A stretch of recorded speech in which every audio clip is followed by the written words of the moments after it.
Welcome back.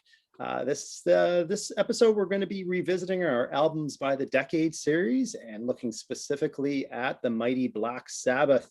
And to help us with this review, I've invited my brother and fellow headbanger, Jeff. Welcome, Jeff. Hello. So you guys out there who visit our website, www.themightydecibel.com, and read the print reviews will recognize Jeff's name. He's one of our main writers there on the site. So Jeff, why don't you tell us a little bit about your own personal heavy metal preferences and journey? Oh, well, my heavy metal journey would have begun pretty much the same day yours did, when our elder brother brought home Black Sabbath Volume 4. It was probably around 74 or 75, somewhere in there. And I remember hearing Supernaut for the first time and thinking that it was the most brilliant thing I'd ever heard. I mean, up to that point, I'd been listening to the Rolling Stones and the Beatles and the Beach Boys and things like Alice that. Cooper. Yeah. But when I heard Supernaut, I couldn't believe how brilliant it was, and still is. And from there, you and I started both listening to Nazareth and Aerosmith, Ted Nugent, that kind of stuff. I distinctly remember our older brother on the same day, it was around 1977, maybe 78, somewhere in there. He handed over, you and I were listening to Nugent, I think, or maybe Triumph or something, or Rush. And don't embarrass us. And our elder brother handed us over AC/DC, Let There Be Rock, the Sex Pistols, Nevermind the Bollocks, and the Ramones, Rocket to Russia, all in a package, and said, "You guys will love this." And that he was right. Yeah. Well, it set the tone, right? We got into heavy metal, we got into hard rock, we got into punk, we got into everything at that point. Yeah, at the time, remember when we were growing up, there was, this separation normally of people between the punk and the heavy metal, but we never had it, mainly because our brother handed us both. We love the Ramones, we love the Pistols, we love, the Damned, we love Ted Nugent, Black Sabbath, everything. So yeah. Yeah. These days, I still listen to the old albums, but I also listen to, I love thrash, 80s thrash. I absolutely love, and even the new stuff too. I get exposed to a lot of it, of course, on the Mighty Decibel. And punk, I listen to a lot of punk these days too. Yeah. All right. So why don't we get into it? The rules of engagement are pretty simple here. We're going to go by each decade. So we're talking about 80s, 70s, 80s, and 90s for Sabbath. And for each of those decades, we'll name our two faves, our two least faves, and then we'll touch on potentially an overrated or underrated record for each of those decades, which takes us, we're going to do this chronologically, which takes us to the 70s.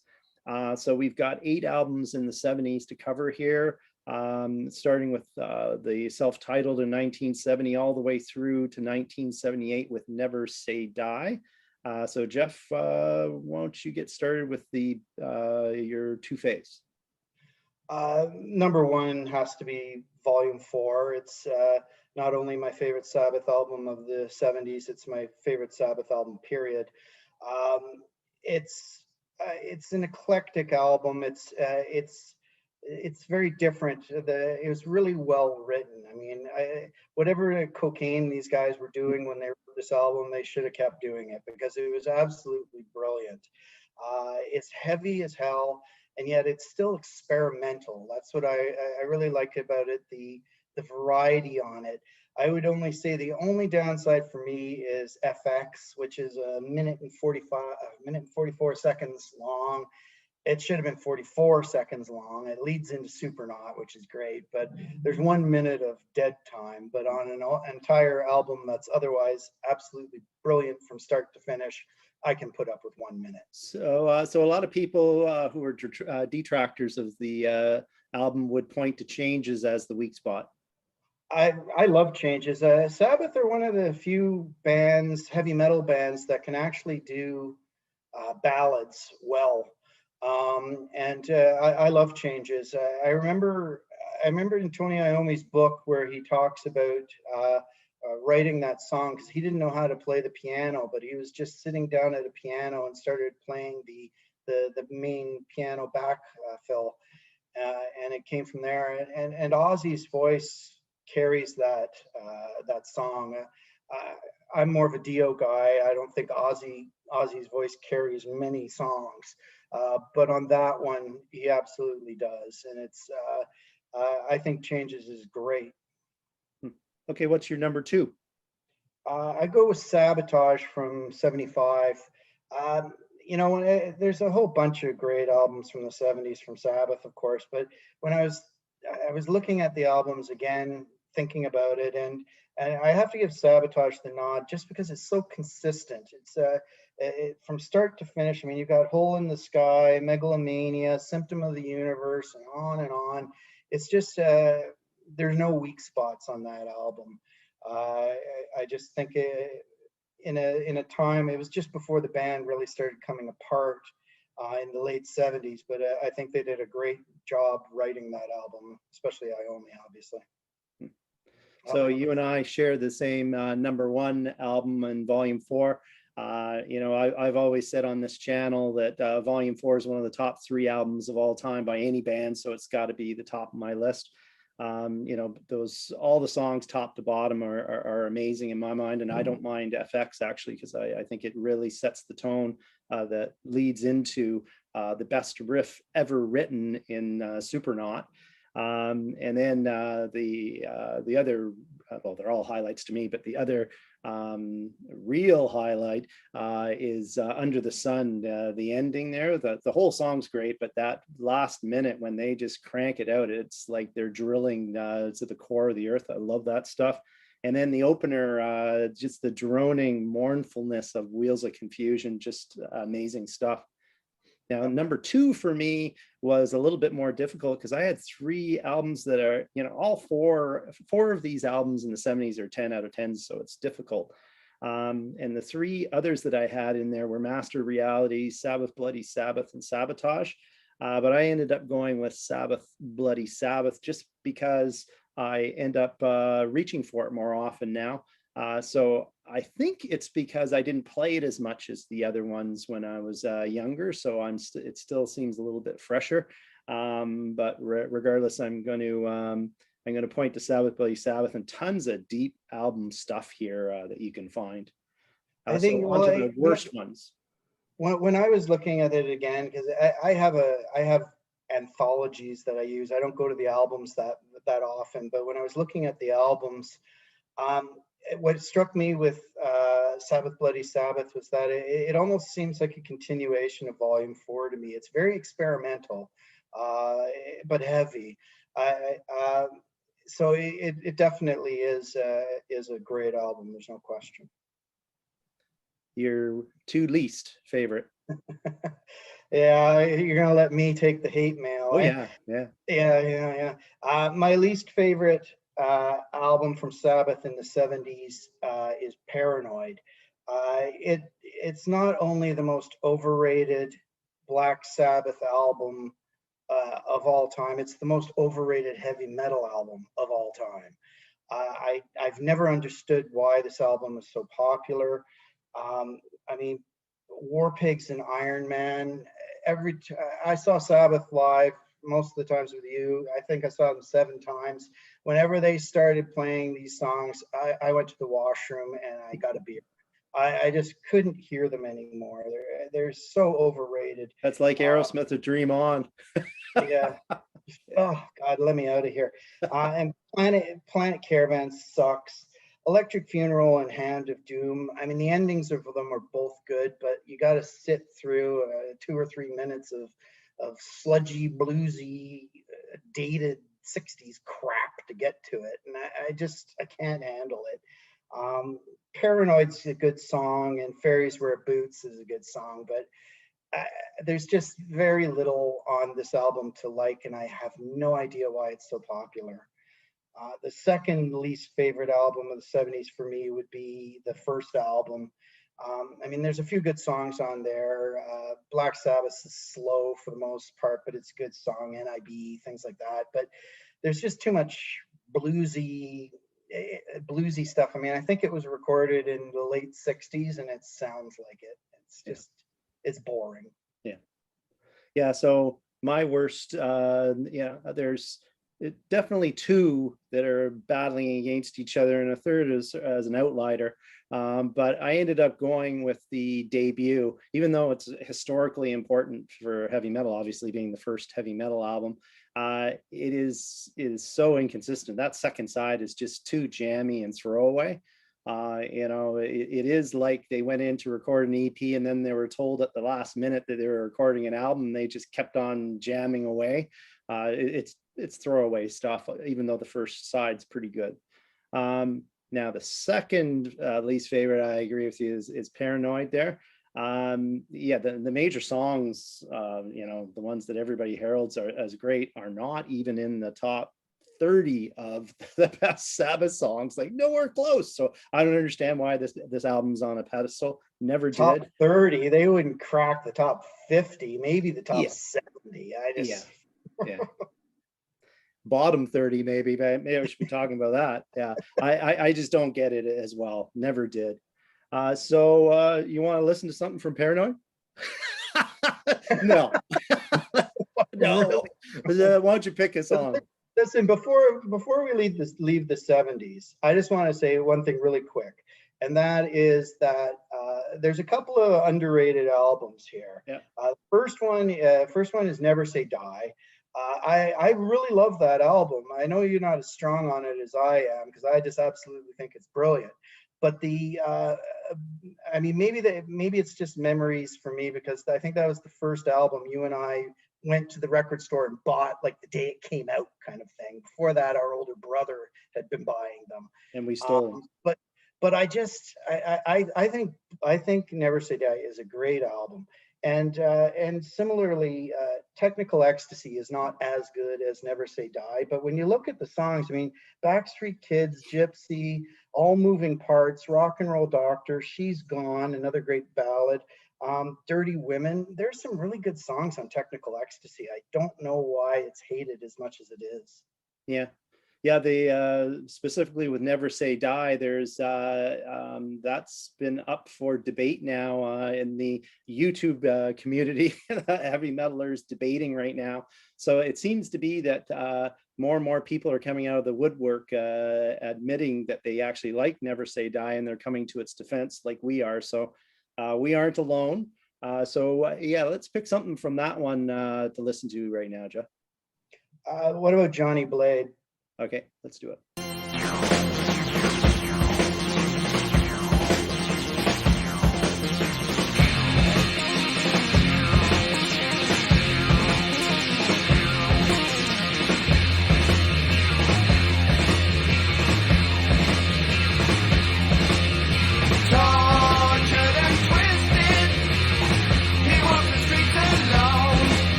Okay, on to the 80s now. We have 6 albums to cover, starting with Heaven and Hell in 1980 through to Headless Cross in 1989.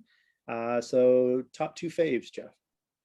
Well, I'm, as I think I said earlier, I'm a Dio guy. So for me, Heaven and Hell is the best Sabbath album of the 80s. It's one of their best albums, period. For me, the only part that isn't great, like everything's great, not just good, it's great, except for Lonely Is the Word, I find drags a bit. The guitar solo at the end makes up for it. But I find that's the only downside. The rest of it I absolutely love. I know a lot of people will probably say that it doesn't compare to Volume 4 or Sabbath Bloody Sabbath, because it's a much more straightforward album. it's heavy metal, but it's almost hard rock. It is a very there's not a lot of experimentation going on that album, but Dio's vocals are absolutely amazing, and I think the songs are really well written, even if they are kind of straightforward. Um, the second best album of the 80s, I was going to go with Mob Rules because I love Dio so much, but I mean, Dio is one of my favorites of all time. He's up there with Halford and Phil Mogg from UFO, in my opinion. But thinking about it, I really have to give the second best album of the 80s nod to Born Again. Ian Gillan's vocals are superb, and uh, it's a very it kind of reminds me in some ways of Volume 4 because it's a little bit of a strange album. There's an oddness to the way it's written, but that doesn't seem to matter because it's just such a heavy and consistent album. Digital Bitch and Trashed, in my opinion, are just absolutely brilliant songs. Yeah, and Gillan's vocals on the title track, I consider that my favorite singing of all time from anybody. Just harrowing when he hits the top notes there and starts screaming. Holy crap! So my favorite, similar to yours, is Heaven and Hell. Pretty close though, because I had 4 albums that are 10 out of 10 in my opinion. There was Heaven and Hell, Mob Rules, Born Again, and I even consider Seventh Star as a 10 out of 10. So but Heaven and Hell is just so historically important. It revived the band's career, and it was hugely important to heavy metal itself at the time. I don't know if you remember, but at the time we lived through this, and the amount of radio play this got and the push it got, it was major for metalheads. And then of course, the title track, and all the major songs from the album everybody knows, but it's the deep album tracks that get me, like Die Young, Wishing Well, I actually love, and then Lonely is the Word is one of my favorite songs on that one because of the solo from Iommi. Extended allows them to really reach out for it. Really love that one. So my second favorite is, once again, harder to pick because I love the 3 albums that I was mentioning. But I have to go with Seventh Star. Again, only because I seem to be reaching for it more now than the other 2. Definitely in this case, I think it's because I didn't play this album as much. But even though it's a hard rock album, it's not a heavy metal like the other ones are. With Glenn Hughes vocals on it, and the hooks on this one just go for miles. I love every single song on this album right to the very end. Just amazing. Yeah, so do I. I think if there's an underrated album of the 80s, that's the one. Yeah. Most fans just ignored it because there's so many lineup changes going on in the band over the years. I mean, over a period of less than a decade, they've gone through 4 lead singers, and most people just couldn't handle it. But they And the sound changes too, not just the member changes. This was such a big change in sound. I can understand why people pushed away, but for those who haven't heard it, put it on, man. It's excellent. Yeah. So how about your least fave? For the 80s, I'm going to go with Headless Cross. I mean, there's a couple of good songs on it. The title track's good, and When Death Calls is good. And I've got no problem with Tony Martin's vocals. I'm not a huge fan. He's my least favorite Sabbath vocalist, but this isn't his fault. The problem is the writing. It's just like a bland rock album that doesn't seem to be going anywhere. There's no edge to it. I mean, by the late 80s, you and I were just in bars watching thrash and punk bands nonstop. But it seems to me that this is the kind of stuff that hard rock fans were listening to. It's just, there's nothing there that catches my imagination. Similarly, but less so, would be the second least favorite album of the 80s from Sabbath would be Eternal Idol from 87. And this has better songs on it: The Shining, Hard Life to Love, Lost Forever. It's a better album than Headless Cross. But still, other than other than a handful of tracks that I go, yeah, okay, I remember that and it's good and it's in my anthology. The rest of them just went to the cutting room floor, and I just don't visit very often. So for me, it's definitely Headless Cross. It's my least favorite Sabbath album of all time. I absolutely detest this thing. I would only give it a 5 out of 10. I just do not like the grandiose gothic attitude of this album. This is not what I want to hear from Sabbath. I just hate it. I wouldn't put a second album as a least favorite. In fact, I would say the Eternal Idol is my as my choice as the one that's underappreciated. It's got some amazing riffs on it, some of Iommi's best, in my opinion. There's none of that gothic goo that was going on in Headless Cross later on. If you look at the tracks on it, there's the Shining, Hard Life to Love, and Lost Forever, just some of Sabbath's best work there. So why don't we listen to something from that album? Let's listen to The Shining.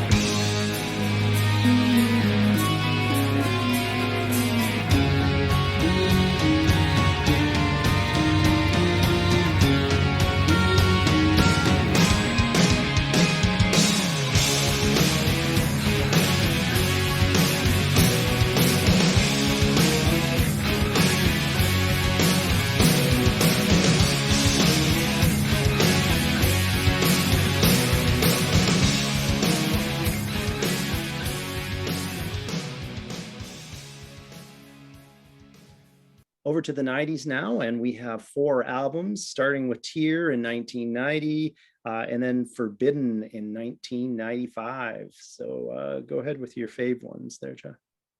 For me, this was easy. As I've said, I'm a Dio guy, so for me, it's Dehumanizer 1992 is my favorite.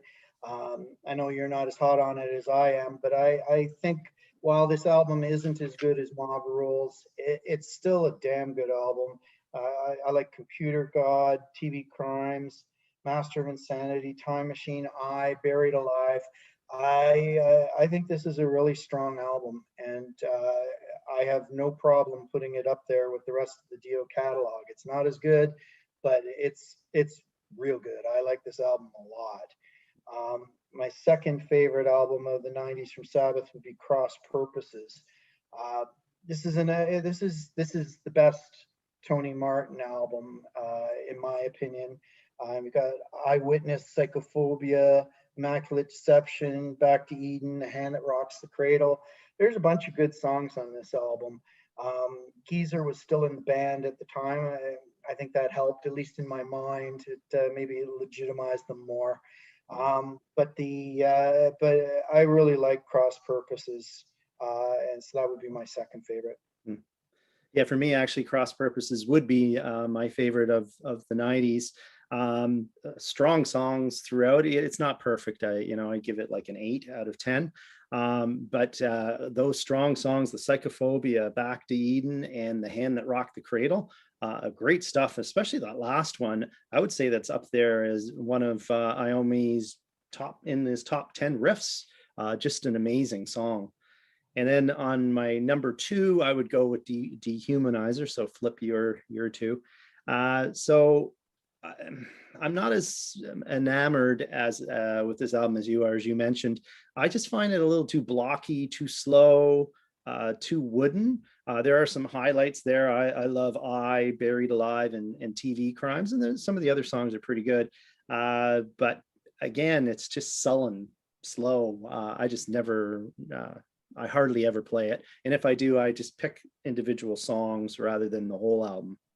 Your comments about Dehumanizer remind me of my thoughts on that Heaven and Hell album later on that the same band put out. Yeah. With the Devil You Know. Yeah. Well, that's another episode. But that's what I think about that album. Yeah. I don't think that about this album. Yeah. Okay, what about your least favorites then? Well, we've only got two left. The worst is Forbidden from 1995. I mean, that first song with Ice-T, I have no conception of what they were thinking. Maybe they thought they were going to get on the radio or something. I don't know. The rap charts. Yeah, it just, even if they buried that song as the last song, I would have been offended by it. So I don't know what they were thinking. I mean, there's a couple of songs are okay. Shaking Off the Chains, Guilty as Hell is okay too. But I have the same comment about this as I have most of the other Martin material, which is it just seems kind of bland, a little bit slow, hard rocky more than heavy metal. I just don't, it doesn't do anything for me. Tears a little bit better from 1990. I mean, it's got The Lawmaker, Jerusalem, Valhalla, Feels Good to Me. So there's some better songs on it. So it isn't nearly as bad as Forbidden, but just by default, it's going to have to be my second least favorite. Yeah, well, definitely Forbidden. That's basically universally seen as Sabbath's worst album. If you ask anybody, I would put it as second worst. But yeah, here the band just sound bored and dated, like they're phoning it in, and the sound quality is shit too. So, you know, you put that all together and it makes a crap album. And then, yeah, Tear would be obviously the second least favorite. Now it follows the same gothic approach as the previous album that I hated so much. I always forget the name of it because I hate it so much, Headless Cross. But this one has better production and better songs, so it's at least listenable compared to the other album. And you know, I think most longtime fans are going to basically pan Tony Martin, and again, he's my least favorite Sabbath singer, but these albums aren't his fault. It's the writing that is the problem. And that's Tony Iommi's department. Sure. So the you know, there are actually a lot of younger folk that actually came into Sabbath in this era, Headless Cross here, and they would point to these two as the highlights of the whole Sabbath discography. So, you know, for old guys like you and I who actually lived through the 70s and grew up with the band and listened to them, you know, I think it's fairly universally seen that Forbidden is the worst, and Tear and Headless Cross is most people think it's okay, but I think you and I are a notch below most people in how they view those. So from the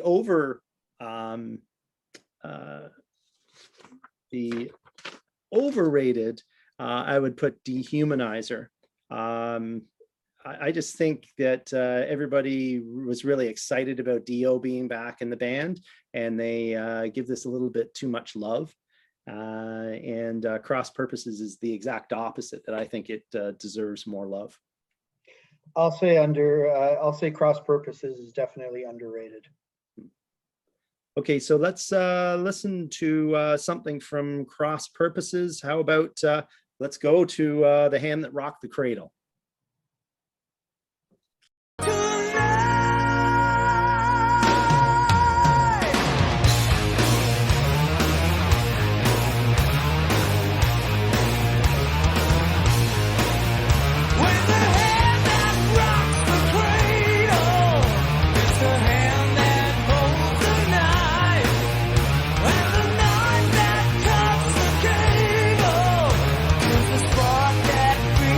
The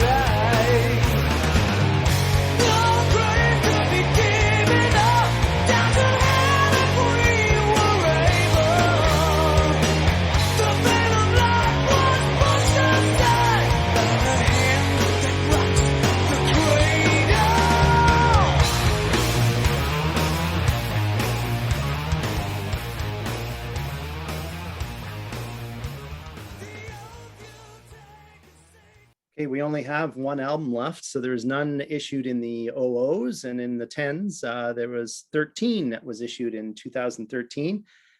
So this record did amazing business at the box office here because, you know, the return of Ozzy after 35 years. But in my opinion, it's just too damn slow. There's nothing catchy on it, just plain boring. And I never hear anybody talking about this album anymore. You know, everybody was talking about how great it was at the time. And then, you know, years later, it's like, you know, everybody realized, oh, it really wasn't that good. I thought it was shit all along. There was, I think it's a Japanese version of this that had 4 extra tracks. And 4 of those extra tracks should have been on the album. They should have jettisoned some of the boring, slow stuff off the album proper. So I don't know who made the decision there, but they fucked up, to put it nicely. I agree. So There's only 2 or 3 songs worth it. There's only 2 or 3 songs on that album that I took for my anthology, and that was mostly just kind of a pity selections to represent the album. You would not call them A1 Sabbath tracks by any means. Yeah. No. Okay. Well, thanks for joining us, Jeff. Hopefully we get you on for some future episodes. And for everybody, thanks for joining. And remember to check in on Mondays for our new release Monday podcasts, videos. Tuesdays, we have the In 40 Minutes, where we curate the best 40 minutes for underrated bands or eras of bands. Thursdays, we have our top 10, our best ofs, that sort of thing. And then sprinkled throughout the week, we have album reviews, a lot of them coming from Jeff here. That's at www.themightydecibel.com. Have a great one. Bye. All right, let's see.